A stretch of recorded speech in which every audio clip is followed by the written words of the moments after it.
Olá você, tudo bom? Seja muito bem-vindo a mais um vídeo do canal Fraternidade Entre Leões.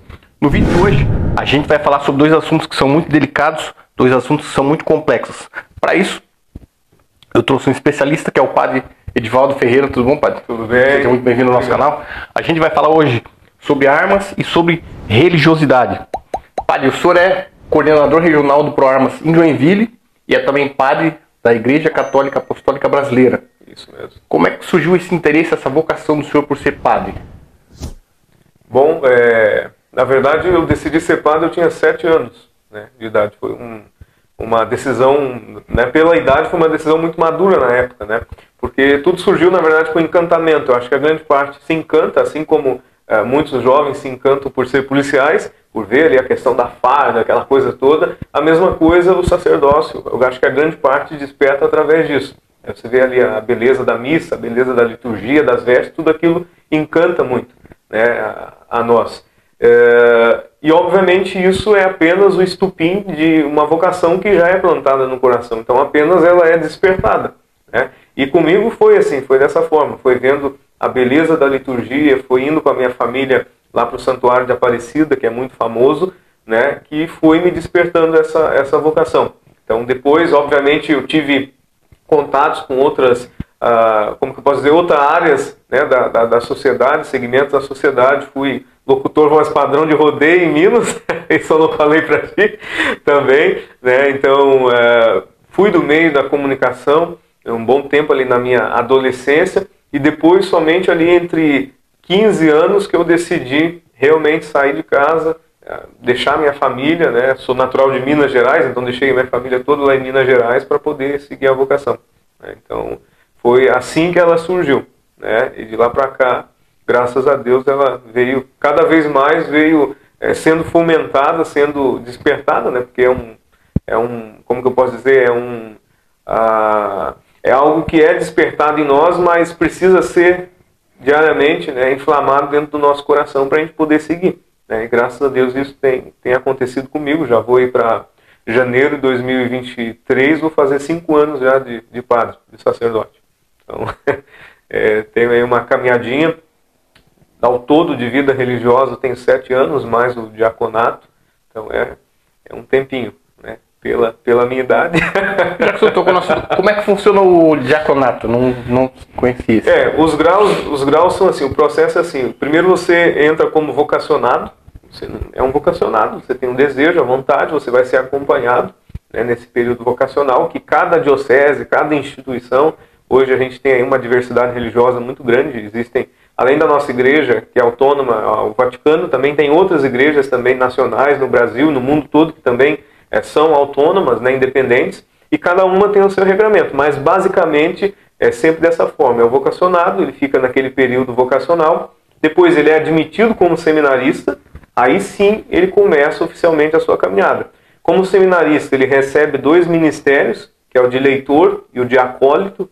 Ele já começa a ter, digamos, funções mais específicas na missa, por exemplo. Ele já tem mais liberdade para servir no altar, né? Ele faz coisas que o ministro comum de uma igreja não faz, né? Então ele tem as suas especificações. Depois de seminarista, aí sim ele passa para o diaconato, né, que é o primeiro grau da ordem, daí é uma ordenação. Ele é ordenado diácono primeiro, né, e depois o diaconato, que é um período de 6 meses a 1 ano, depende muito do bispo, mas 6 meses é o mínimo. Ele depois é elevado ao grau do sacerdócio, né? Aí sim ele é ordenado padre, sacerdote definitivamente, né? No nosso caso, por sermos uma igreja independente, autônoma ao Vaticano, a gente não tem o Papa, não tem cardeal, não tem arcebispo, a gente vai só até bispo, né? Como era no tempo apostólico.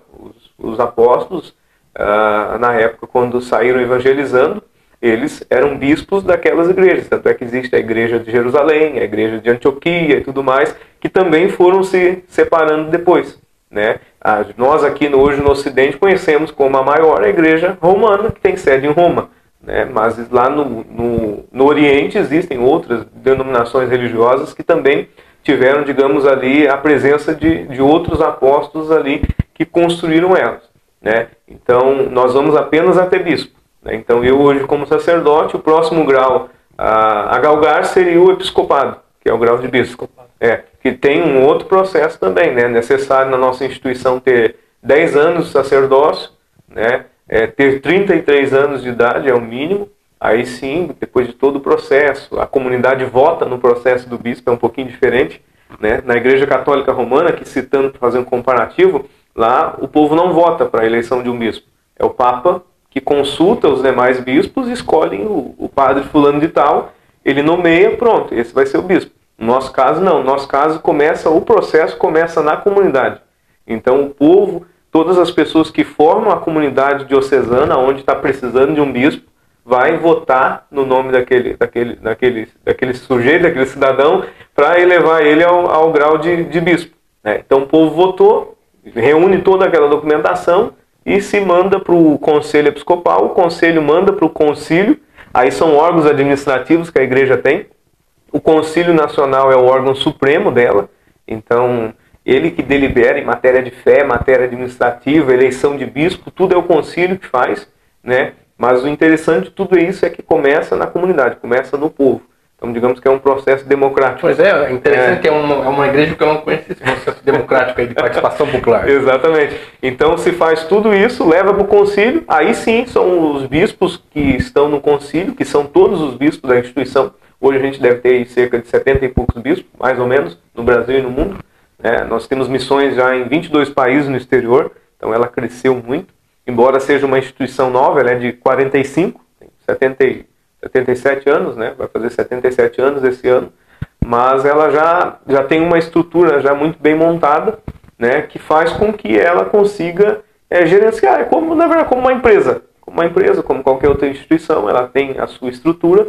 E graças a Deus essa estrutura, ela até o momento, até então, ela funciona muito bem nesse sentido. Tanto nessa questão administrativa, questão pastoral, a gente consegue desenvolver bem o nosso trabalho. Padre, como é que foi a reação do senhor, a reação da família do senhor quando o senhor decidiu ser padre? Então, Borges, na verdade não foi uma reação muito positiva. Porque, imagina, nós somos em 2 irmãos. Eu tenho um irmão mais velho, que assim que ele completou 18 anos, terminou o ensino médio dele, ele já saiu de casa e foi viver a vida dele, foi estudar, se mudou para Campinas, tanto é que mora lá naquela região ainda até hoje. Então eu era o único filho que ainda estava no convívio dos meus pais. Era o mais novo, então? O mais novo, era o caçula também. Né? O mais velho já tinha ido. Né? Então não foi uma boa reação, porque imagina, os pais, fui criado no sítio, na zona rural, meus pais residem lá até hoje.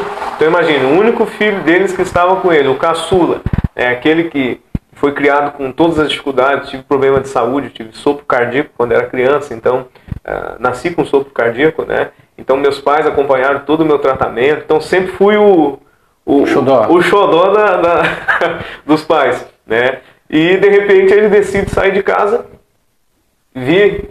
a primeira vinda minha foi para Lages, né? Então já aqui para o sul, então imagina, sair de Minas Gerais e vim para o sul do Brasil, né? Então não foi uma reação muito boa quando saí, né? E tanto é que assim que eu fiquei, depois que terminei todo o meu processo formativo, né, morei em vários estados do Brasil, e voltei para o sul novamente para ser ordenado sacerdote, já era diácono, né? Minha mãe, meu irmão, meu pai não veio na minha ordenação, mas minha mãe, meu irmão veio, minha avó vieram lá de Minas, né? E assim que estava nas vésperas do dia da minha ordenação, a minha mãe queria me convencer a não ser ordenado. Né?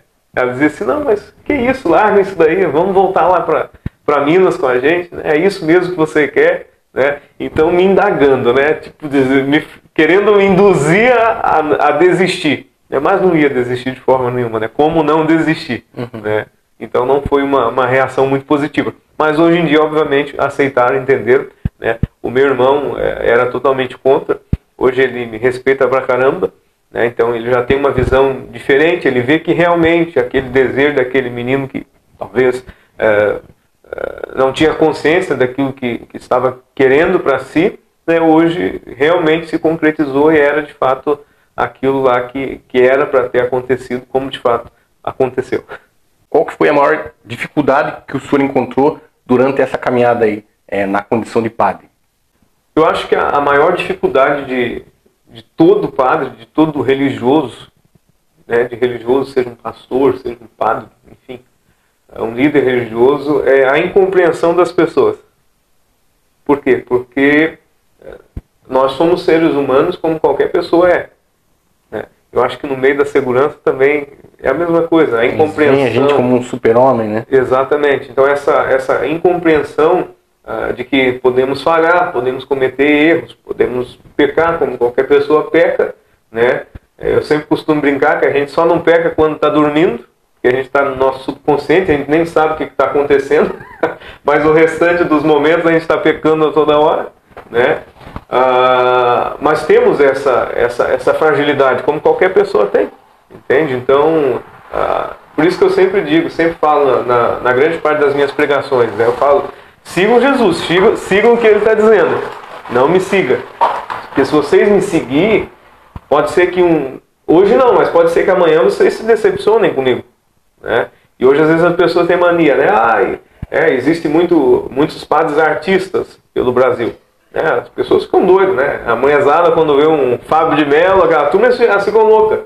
Né? Mas estão seguindo ali a pessoa. Né? O ser humano que vai te decepcionar, tenha certeza disso. Né? E, então sempre falamos, né? Tu vai na igreja, tu é religioso, tu gosta do teu pastor, gosta do teu padre, mas não vá por eles. Vá por aquele que te chama, que é bem maior do que eles, e é aquele que não vai te decepcionar. Né? Mas nunca vá por quem está lá no púlpito pregando. Né? Então, e as pessoas, infelizmente, elas não veem, não seguem isso. Elas seguem o contrário. Elas vão pelo padre. Se o padre é legal, se o padre acolhe bem, se o padre é bonito, aí que vai mesmo, enche. Mas não vai para o Jesus. E às vezes acaba se decepcionando lá na frente. Né? Então, isso gera depois uma incompreensão. Por quê? Porque a pessoa depositou tanto anseio, tanta coisa em cima de você e você não foi capaz de suprir. Né? Então, essa parte dessa incompreensão que as pessoas têm para conosco, eu acho que é a maior dificuldade. Né? Por quê? Porque hoje, por exemplo, eu gosto de tomar cerveja. Amo tomar cerveja. Sou mineiro, né? Mineiro gosta de uma cachaça, gosta de uma cerveja, né? Mas para muitas pessoas, talvez eu tomando uma cerveja vai ser um escândalo. Imagina, um pecado. O padre bebendo cerveja. Mas não vem o nosso lado humano. Né? Graças a Deus, a minha instituição, voltando um pouquinho, falando um pouquinho dela para entrar nessa questão, nós podemos casar e constituir uma família. O nosso celibato é opcional. Né? Por quê? Porque justamente o ser humano, o homem, ele tem as suas necessidades humanas. Né? É claro que muitos, com certeza, conseguem viver o voto de celibato. Não duvido disso. Né? Mas a gente olha fatos históricos, a conjuntura de vários anos, vários períodos, a gente vê que a grande parte também não vive muito bem. Né? Por quê? Porque é necessário ter essa liberdade. Né? É igual uma criança pequena. Né? A criança pequena, você fala para ela assim, olha, é a mesma coisa da arma de fogo. Né? Quem tem arma de fogo tem criança. Né? Filho, não mexe nisso daqui, hein? Não mexe nisso. O que a criança vai fazer? O que a criança vai fazer? Ela vai mexer. A partir do momento que você mostra para ela, diz para ela, olha, assim, assim, assim, ela não vai mexer mais. Né? Eu poderia... Essa liberdade que a gente tem, ela faz realmente isso. Né? Você vê realmente, aquilo, será que convém? Será que não convém? Será que devo fazer? Será que não devo fazer? Né? Mas muitas pessoas não compreendem isso. Mas é necessário compreender. Por quê? Porque assim como ela é um ser humano, a gente também é. A gente também fica doente, também sofre, também chora, também sente dor, né? Também passa dificuldade. Né? Só que, como você disse, vem a gente como um super-homem, né? Inabalável, indestrutível, e não somos. E o senhor é um rapaz jovem, você tem quantos anos? Eu vou fazer 24. Então, muito provavelmente, voltando àquele gancho que o senhor falou, o senhor já foi assediado por alguma mulher que frequentou a igreja? Já. Aqui não, em Joinville não. Né? A minha paróquia, que é uma paróquia bem tradicional, famílias antigas já conhecem melhor sobre a nossa instituição, são enraizadas nela, né? Mas passei por Curitiba, trabalhando em Curitiba lá, eu passei uns perrengues danados com relação a isso. Né?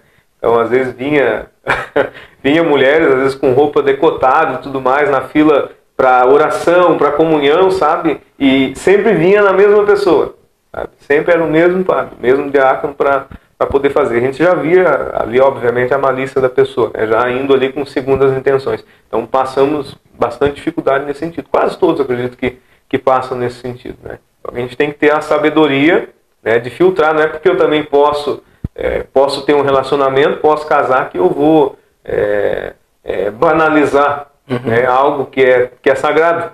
O matrimônio, o casamento é algo sagrado para nós, né? E no nosso caso a gente namora para casar, né? Não namora por namorar, não fica por ficar, como hoje muitos jovens, muitas pessoas fazem, né? O sacerdote, no nosso caso, ele só namora para poder realmente casar com aquela pessoa, né? Ter uma vida com ela, né? Então isso também tem que ter muita cautela da nossa parte, assim, nesse sentido, para não sofrer esse tipo de... não passar por esse tipo de situação, e ter sabedoria no momento que passar, para poder achar a melhor saída possível, né? Padre, em razão dessa pressão, se colocar como exemplo para a sociedade, enfim, existem muitos padres que chegam a entrar em quadro de depressão por conta dessa disciplina, dessa condição de padre, ou é mais tranquilo? Não, é mais tranquilo. Assim, vamos falar da nossa realidade, né? Porque se eu fosse falar da realidade da Igreja Católica Romana, acredito que passam mais dificuldades, porque lá existe mais pressão, né? Lá existe mais imposição, né? No nosso caso não existe imposição, existe opção. Perfeito. Então, eu acho que isso é a liberdade, isso traz um bem assim grandioso para nós, né?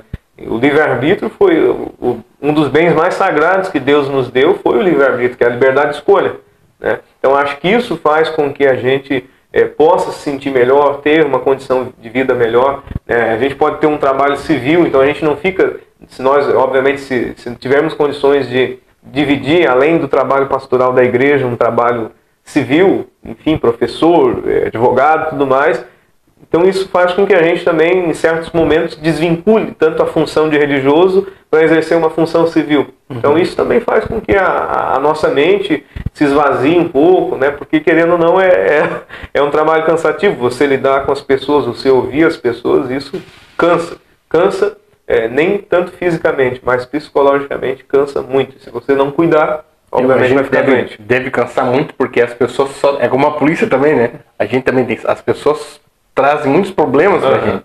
Isso sobrecarrega a pessoa. E querem a solução. Exato. Se você não dá a solução para elas ficam doidas contigo, né? E nem tudo também tem solução, né? A gente não consegue solucionar tudo também, bem que a gente quer, mas a gente não consegue. Como que surgiu, né, esse gosto pelas armas enquanto o senhor exercia a função de padre? Como é que o senhor conheceu as armas? Como é que se deu esse processo? Então vamos lá. Como eu disse, nasci em Minas Gerais. A minha cidade tem menos de 5 mil habitantes. É muito pequena, né? Lá todo mundo conhece todo mundo. A minha família lá, a família dos Ferreiros, é uma família tradicional lá na cidade. E a minha família, por ser uma família tradicional, antiga, ela era uma família de caçadores, né? Minha família toda sempre foi envolvida com a caça, né? Na época em que não existia legislação que restringia a questão da caça, a caça era liberada, minha família caçava veado, caçava capivara, caçava o javali, que aqui vocês chamam aqui no sul, esqueci como é que é, javali mesmo, javali, né? Javali é porco do mato, né? Então sempre foi envolvido nesse mundo da caça. E eu desde pequeno, obviamente, o meu pai, meu padrinho de batismo, me levava para as caçadas junto com eles, né? Só que lá eles não caçavam com arma. Essas que eu fui iniciado, né? Caçava com cachorro.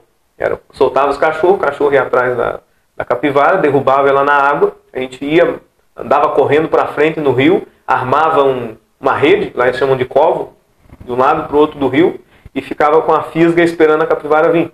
Quando ela vinha, fisgava ela e afogava ela na água, matava ela dessa forma, né? E daí, em alguns casos, pegava um porrete bem grande e descia a porretada na cabeça dela para matar ela mais rápida, né? Tá. Aí tinha um outro primo, outro primo lá, que caçava na época que eles chamam caça de espera. Você arma um puleiro em cima da árvore, você ceva o animal ali alguns dias e você fica lá esperando ela vir. Daí sim com arma de fogo, com espingarda, né?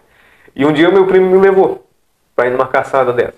né? Eu fiquei tão bravo porque, olha, eu pensei que os pernilongos iam me carregar. No meio do mato, no rio, né? Era um tapa daqui, um tapa de lá. Essa é um jogo de paciência, né? Um jogo esperando e nada, né?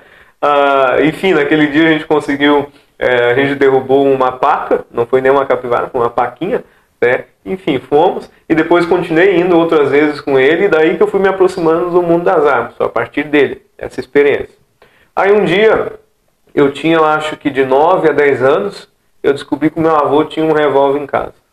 Meu avô paterno, lá a gente, até hoje a casa do meu avô é porta a porta com a nossa lá, né? E era uma casa antiga, aquelas casas, era casa de material, só que as janelas, porta, tudo de tábua, que tinha uns vãos desse tamanho assim, sabe? Eu era criança, mão pequena, eu passava a mão na tramela da janela, puf, abria a janela, pulava, e um dia resolvi ir lá buscar, ver esse revólver. Meu avô tinha saído, fui, abri a janela, pulei, entrei, revirei o guarda-roupa dele, achei o revólver lá, enrolado nas cobertas, um embornar, que lá é feito de pano, que é uma bolsa, né, o pessoal leva coisa para roça e tudo mais, e as munições estavam lá. Tinha um pouco num saco, um pouco solto, estava uma bagunça aquilo lá. Munição velha. Peguei um pouco, botei no bolso, peguei o revólver, botei na cintura, tampei a camiseta e fui para um mato que tem lá perto da minha casa, né? E um revólver, era um revólver 32, era um Colt Police, que era usado na época pela Polícia dos Estados Unidos, né? E é um revólver que hoje é relíquia, né? E meu avô tinha esse revólver. Então imagina, era um 32, maciozinho. Por mais que era uma criança, uma atitude que hoje não se deve fazer de forma nenhuma, mas na época eu fiz, a curiosidade me levou a isso, porque ninguém tinha me apresentado um armamento, e peguei e fiquei atirando nas árvores. Matei o moço, voltei para casa, botei o revólver lá. Aí tá. Outro dia o meu padrinho me chama para ir para caçada das capivaras, né? Aí eu peguei e falei assim, é hoje então, né? Já que o meu primo caça de espera lá, por que eu não posso levar o revólver, né? Fui, pulei lá de novo, o mesmo esquema, botei na cintura, peguei um monte de munição e fui. Ninguém percebeu nada, tava de calça e tal. E naquele dia tinha ido mais 2 primos meus também, que é menores de idade também. Aí a gente conseguiu lá achar uma capivara, meu tio fisgou ela e disse assim, me chamava de neném, neném, pega lá o porrete e bate nela. Eu falei assim, não, hoje não preciso de porrete. Aí peguei, já saquei, já estava municiado lá e pá, despenquei. Foi 5 disparos na cabeça da capivara. Deram 32, né? Tinha que dar uns 5. E eles se assustaram quando viram o senhor? Se assustaram? Sim, o que tu foi pegar isso daí lá com o teu tio, do teu avô e não sei o que tem e tal. Aí me deram um sermão daqueles, meu padrinho, né? Mas depois o que aconteceu? Depois ele chamou meus primos, né, que estavam cuidando dos cachorros, e nós ficamos atirando nos eucaliptos. Qual é a sua arma preferida? A arma que o senhor mais gosta de atirar? Eu não tenho uma arma preferida. Eu gosto muito da plataforma 1911, embora ela seja uma arma muito pesada, ruim para porte, mas é uma plataforma que eu gosto muito de atirar, né? Mas já atirei com o Sente, o 556, CTT-40, enfim, várias armas, já tive a oportunidade de degustar, como dizemos, né? Mas não tenho uma arma preferida, né? Se eu pudesse ter todas, eu acho que eu teria todas elas. O senhor encontrou algum tipo de resistência por parte dos fiéis por ser um amante das armas de fogo, ou é uma relação tranquila? Então, eu acho que tudo hoje em dia não, sempre teve que ser muito trabalhado, né, na vida das pessoas. E essa questão do armamento, da legítima defesa é algo que também tem que ser trabalhado, né? E nem todas as pessoas têm a mesma reação, a mesma concepção do que as outras, né? Umas conseguem entender, digerir a ideia um pouco mais rápido, outras necessitam um pouco mais de tempo, né? Mas eu fui trabalhando tudo isso dentro da comunidade, né? Eu posso afirmar com toda firmeza que as minhas pregações, as minhas palestras, elas sempre são voltadas nesse sentido, né? No sentido da família, dos valores cristãos, da legítima defesa. Então, digamos que tudo isso foi sendo trabalhado na vida das pessoas, né? E nada mais do que algo bíblico, né? Não tem algo de sobrenatural em tudo isso, não tem algo, né, fora do comum. É algo bíblico, é algo que já existe na vivência do ser humano desde os primórdios, né? Como eu disse, existe até nos animais, né? O animal ele tem, ele se defende do predador, né? Ele não se cede ao predador, ele vai se defender, né? A mesma coisa é o ser humano. Então tudo isso foi sendo trabalhado dentro da comunidade. Hoje em dia nós temos pessoas que já se posicionam também nesse sentido, em rede social, famílias inteiras já têm essa concepção diferente. Outros já tinham essa concepção, mas talvez, sei lá, o padre anterior que passou pela comunidade talvez não tinha, talvez não dava essa abertura para eles poderem se posicionar, e hoje não, hoje eles já se posicionam com clareza também nessa questão do armamento, né? E a gente vê que realmente a gente consegue fazer a diferença na vida das pessoas quando elas começam a colocar tudo isso em prática na vida delas e levar também para suas famílias e para outras pessoas. Na opinião do senhor, o que deveria ser mudado nas políticas de segurança pública para que a gente avance enquanto país, enquanto Brasil? Hoje, eu sempre digo que um dos fatores principais, né, no quesito de segurança pública é a legislação brasileira, que ela não colabora, né, ela não colabora praticamente em nada para que as políticas de segurança pública deem certo. Por quê? Porque ela favorece o criminoso, o marginal, e ela condena o cidadão de bem, né? Hoje, aí, às vezes, o criminoso ele vai preso e sabe que amanhã ele vai estar solto novamente, né? E muitos não vão chegar nem a ser presos, vão responder em liberdade. Não teve flagrante, não teve isso, não teve aquilo, né? Esses dias eu ouvi dizer que não se pode nem abordar mais sem ter um motivo, né? Então, a gente vai vendo que a legislação, enfim, as ordens que muitas vezes, né, os subordinados vão recebendo, não está colaborando para que o serviço seja executado como deve ser, né? Isso falando, né, obviamente, da carreira do meio policial. Mas aí vem a área judiciária, né, o poder judiciário, né?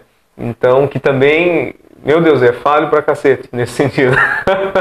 Né? Então, e tem um outro lado, o lado que os agentes de segurança pública não têm o amparo necessário para trabalhar. Ele não tem equipamento bom necessário para trabalhar, né? Não são valorizados como devem ser valorizados, né? Eu sempre digo, o policial é aquele que sai de casa sabendo que está saindo, mas não sabe se vai voltar, né? Então ele deixa a família, ele deixa os filhos, né? Muitas vezes tomba no cumprimento do seu dever, né? Aí você vai lá, olha a bendita televisão, como aconteceu agora, alguns dias atrás no Rio de Janeiro, né? Foram quantos? Foram 22 mortos. 22 mortos. Mas mais nenhum policial. Mais nenhum policial. Então a gente vê que até a própria mídia ela vai invertendo todos os valores, né? Então quer dizer que 22, né? 22 coitadinhos morreram, mas nenhum policial morreu. Então será que algum policial deveria ter morrido, né? Então a gente vê também esse outro fator que também não colabora muito, né? E a falta da valorização dos policiais com certeza também é bem crucial, né? Ninguém vai para a guerra sem estar preparado ou ter o equipamento necessário para guerrear, né? Se ele for, ele sabe que ele tem grandes chances de perder, né? Então eu acho que tem que ser mudada essa situação, né? E mais do que equipamento, mais do que a mídia, embora ela atrapalhe, ela faça muito barulho, é a legislação brasileira. Enquanto não tiver leis mais duras para punir realmente com eficácia aquele que cometeu um delito, ele vai continuar fazendo de novo e vai inspirar outros a fazer também. A questão mais perguntada pelos nossos seguidores, né? O policial que reage a uma injusta agressão e neutraliza um criminoso, ele comete um pecado? Não somente o policial, mas o cidadão comum, né? Todo aquele que usa, seja numa arma de fogo, seja num objeto para se defender, ele não comete um pecado. E o pecado, seria este o 6º mandamento, que é o não matarás, né? O não matarás, ele foi utilizado num contexto muito oriental. Esse não matarás, ele quer dizer você está decidido em matar uma pessoa. Você quer matar ela realmente a sangue frio, né? algo, um desejo de vingança, de ódio, que surge no teu coração e que você diz, não, vou matar o fulano de tal. Uma ação e não uma reação. Exatamente. Então, isso consiste em um pecado. Mas a partir do momento que você mata para poder se defender, para poder defender a tua família, defender quem você ama, você não está cometendo um pecado. Né? Pelo contrário, você tem o dever de defender a sua vida e defender a vida de quem você ama. Além de ser um direito natural do ser humano, a legítima defesa, é um dever se defender. Um dever se defender do agressor. Né? É a velha história do lobo, do cordeiro e do cão pastor. Né? O lobo é o predador, é o mal. O cordeiro é aquele que fica à mercê do mal. E o cão pastor é aquele que cuida de si e também cuida dos seus. É isso que o cristão, é isso que qualquer ser humano tem que exercer na sua vida. Cuidar de si e cuidar daqueles que também estão à sua volta. O senhor, na opinião do senhor, o senhor é a favor do preso trabalhar dentro do sistema carcerário para ajudar a família e se ressocializar? Eu acho que a redução de pena ela favorece o criminoso. É como eu disse, muitos aí vão presos, sabem que amanhã vão sair. Essa redução de pena, às vezes o cara pega lá a pena máxima, mas ele é reduzido menos da metade da pena, né? Crimes aí graves.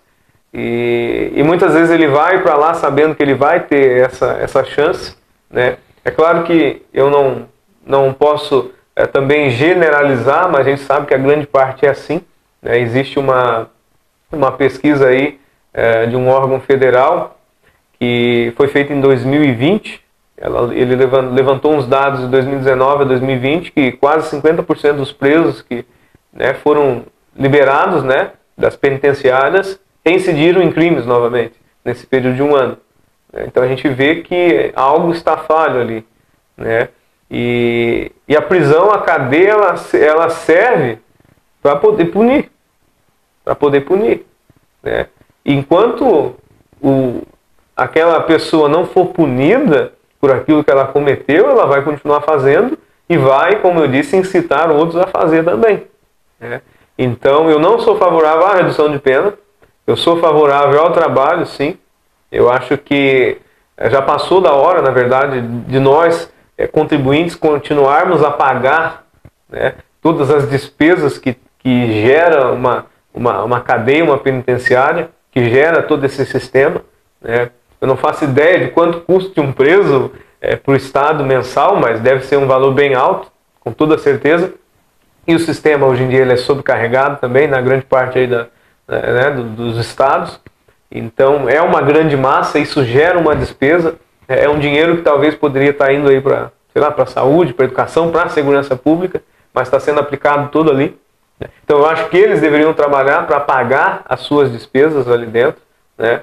E quem sabe, como segunda opção, esse é o meu ponto de visão, custear a família ou a pessoa que foi vítima do seu crime, dos seus atos, né? Porque hoje, um exemplo, uma mulher sofreu uma tentativa de assalto, ela teve a sua perna baleada, ela perdeu o movimento da perna, ou teve que amputar a perna, porque já não teria mais o movimento, daí amputou.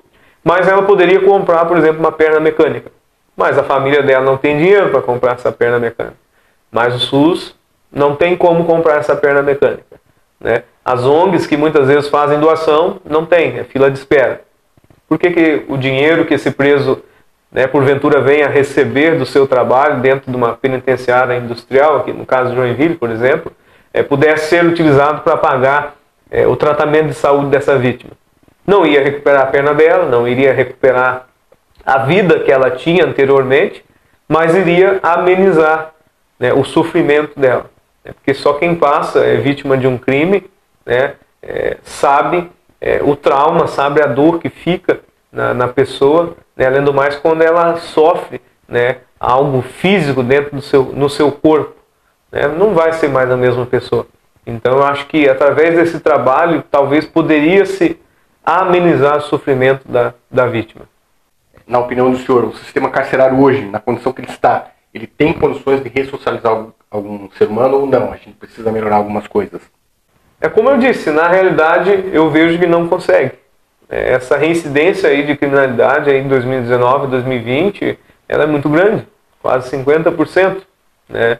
Então a gente vê que há grandes falhas ali que não colaboram com isso, né? As famosas regalias que eles recebem dentro da penitenciária, né? Trabalham um dia, recebem, acho que são 2 ou 3 dias, eu acho. Não, trabalham 3 e recebem 1 dia, né, de redução de pena. Eu acho que poderiam trabalhar a questão, como eu disse, do dinheiro, do salário, deveria custear a sua despesa e ir para a família ou para a vítima dos seus atos, né? Mas essa redução ela não é benéfica. Ela não é benéfica. Por quê? Porque a grande parte, a grande maioria vai sair dali novamente e vai cometer outros crimes, né? A gente vê, às vezes, de dentro da própria prisão, da própria penitenciária, ordenam aí mortes, assassinatos, né? A gente vê aí, às vezes, né, de membros da segurança pública, às vezes recebe uma ordem de morte lá dentro da cadeia, né? As facções hoje em dia, hoje o cara entra para uma facção, ele não vai sair dela, né? Lá dentro da cadeia é um átrio do chamado o batismo, né? A entrada de novos membros para facções. O cara que entrou para esse mundo, ele sabe que ele não vai sair. Eu sempre digo que o marginal, o bandido, ele tem 2 caminhos quando ele entra nessa vida. Ou ele vai para o cemitério, ou ele vai para a cadeia. Então não existe outro caminho, não existe um meio termo, não existe um céu em tudo isso. É esses 2 caminhos. Então eu vejo hoje como impossível. Por quê? Porque foi se criando ao longo dos anos, eu poderia até caracterizar como algo cultural no nosso país, entende? O crime. E muita gente se conforma com o crime, se conforma em viver em meio a tudo isso. E vai acontecendo o quê? Vai acontecendo que isso vai gerando, né, mais brechas para que a criminalidade continue a se movimentar, a agir, né? Então, enquanto haver brechas, o crime com certeza ele vai continuar acontecendo. Gostaria que o senhor falasse um pouco sobre o Apocalipse em relação à nossa atual conjuntura, né? Que seriam as guerras, que seriam a questão da pandemia. Eu gostaria que o senhor falasse um pouco sobre esse tema agora. Eu sempre digo que tudo que nós estamos vivendo hoje não é nem 10% daquilo que a gente ainda vai viver. Apocalipse, as pessoas imaginam, né? Porque a gente fala, o mundo vai acabar em fogo, aquela coisa toda, e vem os filmes na cabeça, aquele zumbi, aquelas coisas todas, não é nada daquilo, né? Todas as vezes que foi preciso Deus intervir no mundo, foi porque o ser humano se desviou. No início da criação, foi lá o pecado de Adão e Eva, depois veio a nova geração com Abraão, Deus mandou os profetas foram mortos, o povo não ouviu os profetas. Depois, Deus mandou o seu próprio filho. Não, agora é meu filho, vão ouvir o meu filho, vão atender o meu filho, vão seguir o meu filho, mas crucificaram o filho. Então, na segunda vinda de Jesus, que o cristianismo ele prega e acredita, né, que um dia ele há de vir para nos buscar, para nos julgar, né, esse seria o Apocalipse, que olhando nessa visão não é algo ruim, é algo bom, né, olhando nessa visão, né, de Jesus vir para buscar o seu povo, de Jesus vir para julgar os vivos e os mortos, né, nós iremos pagar pelos nossos atos, pelas nossas ações. E serão realmente as nossas ações que vão provocar tudo isso, né? Hoje aí, pandemia e guerra. A guerra, por exemplo, lá na Ucrânia, é fruto do quê? Fruto da ganância? É fruto do ego? É fruto de 2 pessoas que estão querendo ver quem é mais forte, quem vai levar mais, né? Então, tudo começa através de nós. Tudo começa através dos nossos erros, das nossas falhas, né? A pandemia, eu não vejo outra coisa senão um fruto também das nossas ações, né? O ser humano ele vai se desviando. Assim como a natureza reage a um desvio do ser humano, assim também, de uma forma geral, tudo que existe ao nosso redor reage, né? Cada ação tem uma reação. Então, os nossos desvios de conduta, os nossos desvios de vida, ele vai fazer com que mais e mais coisas ainda vão acontecendo na nossa sociedade. Então nós temos que ter a sabedoria, ter a garra de podermos manter-nos fixos no nosso objetivo, naquilo que a gente acredita, naquilo que a gente vive, não nos desviarmos deles, porque se a gente desvia, com certeza vai ter uma consequência. Da época que o senhor entrou na igreja, para os dias atuais, o que mudou? O que mudou na igreja católica de quando o senhor entrou até os dias atuais? Eu acredito que a igreja ela não tenha mudado tanto, porque primeiro que ela tem que estar fixa nos seus princípios, naquilo que ela acredita, né? Naquilo que ela prega, naquilo que aí milhares de anos ela vem vivendo, né? É claro que, por exemplo, a pandemia ela fez com que a igreja se atualizasse, né? Ela fizesse ali as transmissões de celebrações e tudo mais, tudo isso foi muito bom para que nós pudéssemos estar de uma forma mais próxima, mais presente da população, dos nossos fiéis naquele período ali pandêmico, né? E isso ficou como um fruto bom da pandemia, de certa forma, porque as igrejas até então não tinham se abrido a essa possibilidade, né, de fazer uma transmissão de uma celebração ao vivo, né? Hoje em dia, as celebrações ao vivo faz com que mais pessoas procurem as igrejas, faz com que a igreja esteja presente na vida das pessoas 24 horas por dia. Assim como o rádio é um meio de comunicação, né, mais conhecido e mais antigo por nós, eu tenho certeza que essas transmissões agora vão ficar também perpetuamente dessa forma, né? Mas não tem como, por exemplo, o católico comungar por videoconferência, por uma transmissão. Ele tem que estar ali na missa, ele tem que estar ali próximo, né? Isso também não pode fazer com que nós também relaxemos na fé e muitas vezes acharmos, vou assistir aqui a missa por videoconferência, por transmissão e está tudo certo, né? Aí vai se tornar um relaxamento, aí vai se tornar uma libertinagem na nossa vida, né? E a instituição, a igreja em si, ela não pode permitir que isso aconteça. É o que eu disse, os desvios de condutas. A partir do momento que vai se abrindo brechas, formas, as pessoas vão se desviando, né? E a igreja em si, a fé em si, ela não precisa ser atualizada. Ela tem que ser vivida na sua essência, ela não precisa se atualizar. Nós que precisamos nos atualizar. Nós que precisamos realizar em nós mudanças de vida, né? É igual você vai na Semana Santa, numa igreja católica, a Semana Santa ela é igual todo ano. A mesma missa, mesmo evangelho, mesma leitura, mesmo rito, igual, idêntico, todo ano, né? E muitas pessoas às vezes dizem, mas de novo esse negócio? Ano passado foi assim, esse ano é de novo, ano que vem é novamente a mesma coisa. Cheguei aqui é a mesma coisa de novo. Mas não tem que mudar, é você que tem que mudar. A proposta é a sua mudança de vida, não é a mudança da igreja, né? Então, a igreja em si, como eu disse, em alguns pontos, ela mudou, ela se atualizou, né? Mas ela não deve passar mais do limite ali da mudança. Ela não pode fazer com que a fé também seja banalizada e vire uma verdadeira libertinagem na vida das pessoas. Por fim, se o senhor não fosse padre, qual profissão o senhor teria escolhido? Então, eu contando um pouquinho da minha história aí no início, as minhas raízes, eu fui locutor voz padrão de rodeio, né, lá em Minas Gerais, na minha adolescência, antes de sair de casa para poder seguir a caminhada religiosa. E depois, quando vim aqui para a região sul, no ano passado, com o Dr. Paulo Queires, que era delegado-geral da Polícia Civil na época, eu tive um contato com ele, né, criamos um laço de amizade, e nós dois criamos um projeto de capelania ecumênica da Polícia Civil no Estado. Então foi um projeto muito bacana, muito bom, foi desenvolvido aí durante um ano. Depois houve a troca do comando da polícia, e como troca de comando sempre são alteradas algumas questões, algumas coisas dentro da instituição, o projeto ele foi encerrado, né? E foi até algo que fez me aproximar também da área da segurança pública, me fez abrir mais os meus olhos também, até com a própria questão das armas, né? Depois aí me envolvi com o pessoal da coordenação do ProArmas, hoje coordenador regional do ProArmas em Joinville, mas na minha infância eu também tinha um desejo de ser policial, né? Então até hoje eu tenho lá em Minas, acredito, que esteja guardado lá ainda uma farda da PM de Minas, né? Que foi feita pelo Sargento Carneiro, que está lá na cidade hoje, até hoje na minha cidade natal.